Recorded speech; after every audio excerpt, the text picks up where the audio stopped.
Las decenas de asesinatos de candidatos a puestos de elección popular no puede reducirse a la versión de que estaban coludidos con un grupo del crimen organizado. Especialistas en temas políticos y de seguridad señalan la posibilidad de que el crimen organizado pretenda facilitar el camino a candidatos de su preferencia, eliminar a quienes le estorban o capturar a los que tienen más probabilidades de ganar los comicios. Todo con el fin de controlar territorios, autoridades y presupuestos. En este proceso electoral 15 candidatos a alcaldes o a diputaciones locales, y 1 a diputado federal, aunque aparecerán en las boletas, no podrán ser votados, fueron asesinados. En Puebla, un candidato está secuestrado, en Tamaulipas hay 1 preso por homicidio. Otras 28 personas ni siquiera llegaron a las boletas. En promedio, 3 personas relacionadas con las elecciones fueron ultimadas cada semana, 18 eran mujeres. La violencia contra candidatos, precandidatos, militantes, líderes partidistas o políticos que tuvieron un cargo de elección popular marcó esta elección. 120 asesinatos, 44 de las víctimas eran candidatos o precandidatos, de los que 82% tuvo el sello del crimen organizado. La violencia encontró diversas manifestaciones, 150 amenazas e intimidaciones, 100 contra candidatos, 50 atentados contra familiares de políticos, con saldo de 50 víctimas, 38 agresiones con armas de fuego, 15 secuestros, 27 asaltos y 50 agresiones físicas. Entre el 8 de septiembre de 2017 y el pasado sábado 16 sumaban 465 agresiones, 124 de las víctimas fueron mujeres. En 24 estados, y específicamente en 302 municipios, se registraron estos hechos violentos. Los focos rojos se concentraron en la zona del Pacífico, Guerrero, Oaxaca, Jalisco, Michoacán, Colima y Nayarit, y la zona centro, Puebla, Estado de México, Hidalgo y Guanajuato. La violencia homicida se ensañó con los candidatos de oposición de la fuerza local que gobernaba, ningún partido estuvo exento. Estas cifras se basan en el registro que hizo Eteyect Consultores, con corte al martes 19. La violencia homicida ligada a las elecciones escandalizó a la Unión Europea, es preocupante, indicó en un comunicado, a la OEA, absolutamente inaceptable, ya personajes como el exsecretario general de la ONU Kofi Annan, es una seria amenaza. Pero solo algunos de los asesinatos de aspirantes de sus mismos partidos conmovieron a los candidatos a la presidencia o al presidente del INE al grado de arrancarles condolencias públicas. 4 expertos en violencia consultados por Procesos sobre el desarrollo de estos comicios analizaron los datos intentando esbozar explicaciones, propusieron hipótesis y líneas de estudio para diferenciar el móvil del crimen, previnieron de falsas conclusiones que criminalicen a los candidatos asesinados o a sus contrincantes, señalaron que la autoridad debe investigar hasta explicar cada hecho delictivo o advirtieron de futuros infiernos en los lugares donde el crimen organizado imponga con sangre a sus candidatos. Pugna por el territorio. El experto en derechos humanos e investigador de crímenes Jacobo Dayan señala, además de la gran elección que se está llevando a cabo, la federal, hay otra que es la elección violenta por cooptación de territorio, recursos, población a nivel local, municipal, y eso queda claro con los asesinatos. Pregunta si el proceso electoral es un verdadero ejercicio democrático cuando la elección está marcada por otros factores, el voto, la bala y el billete. Y explica, hay una elección en las urnas, hay otra elección a balazos y hay otra elección a billetazos, que esa seguramente la veremos más clara conforme se acerque la elección. Entonces hay 3 niveles de elección. Al ver el mapa de la violencia contra políticos y militantes, señala que en todos los casos como Puebla o Guerrero, así la disputa sea por control de la ordeña de gasolina o de la siembra de amapola o de los corredores de la droga, la constante es el control territorial. Lo que está en juego a esos niveles es el control de las autoridades municipales, del dinero, de los recursos económicos que llegan a los municipios, del control de población, del control de los recursos, y dependiendo de la región y del negocio del crimen que esté ahí, sea huachicol, sea trasiego o siembra, expresó.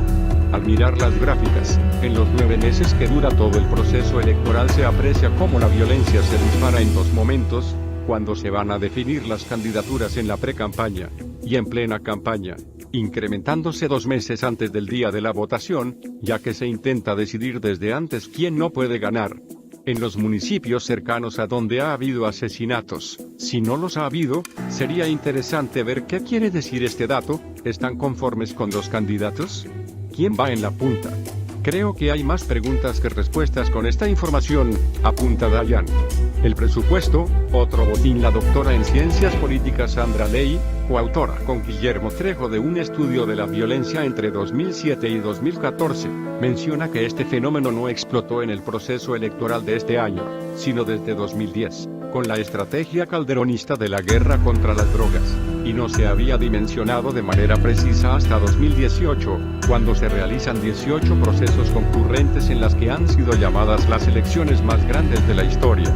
Aunque las bandas delictivas buscan incidir principalmente en procesos electorales locales, diputaciones, presidencias municipales, les interesa controlar regiones enteras, también municipios vecinos, y su estrategia es ir construyendo poderes más amplios para tener controlado más ampliamente el mercado criminal, indica Ley.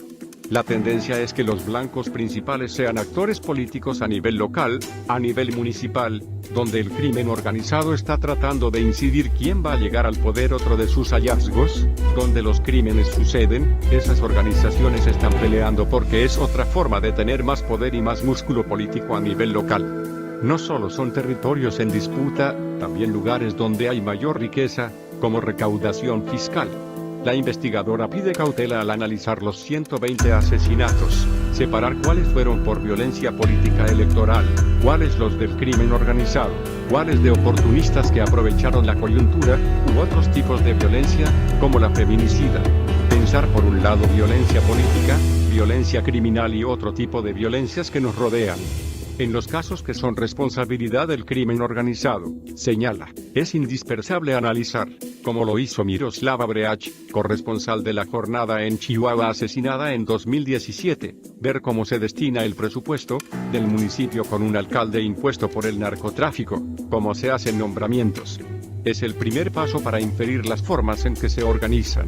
La profesora e investigadora del Centro de Investigación y Docencia Económica señala que los ataques y amenazas contra candidatos o militantes tienen otro impacto importante en la organización de las elecciones, ya que la gente rechaza convertirse en funcionario de casilla o incluso salir a votar. En esos municipios, cuando ven que otros actores definen la elección y si el candidato fue eliminado, no existe incentivo para votar porque alguien más decide por uno, explica.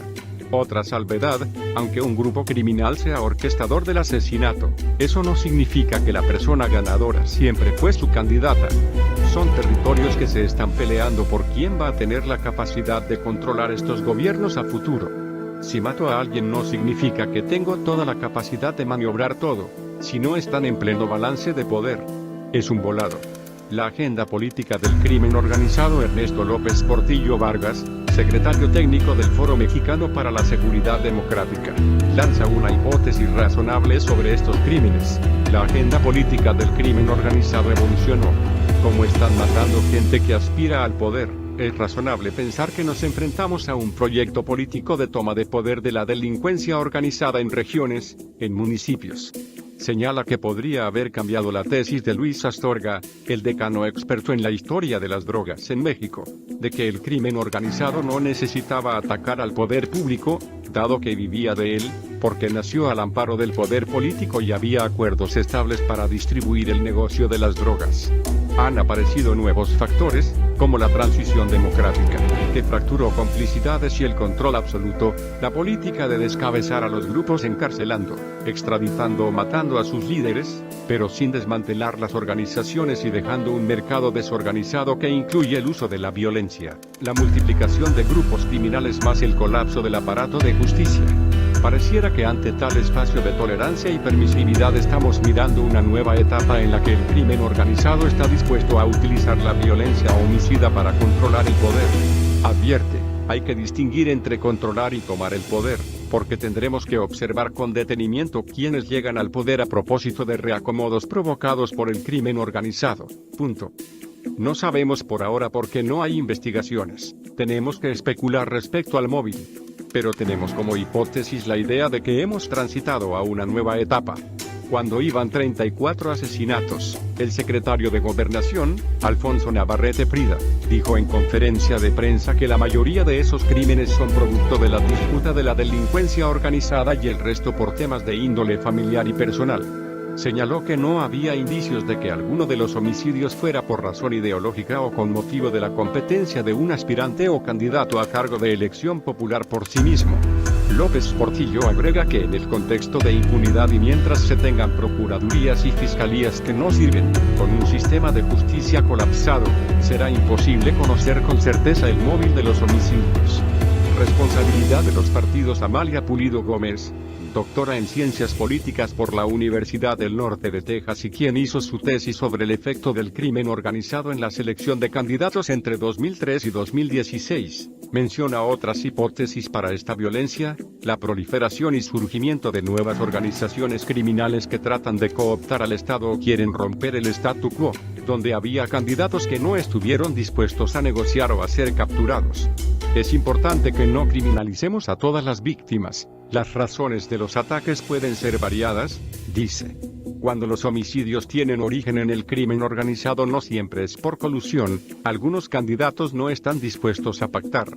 Otra explicación puede ser que los delincuentes tuvieran un candidato de su preferencia y quisieron reducir la incertidumbre matando a su opositor. A veces también puede ser que candidatos pertenezcan a grupos criminales distintos. Pulido menciona 3 momentos clave para controlar el proceso: la selección de candidatos, el financiamiento de campañas y la toma de decisiones.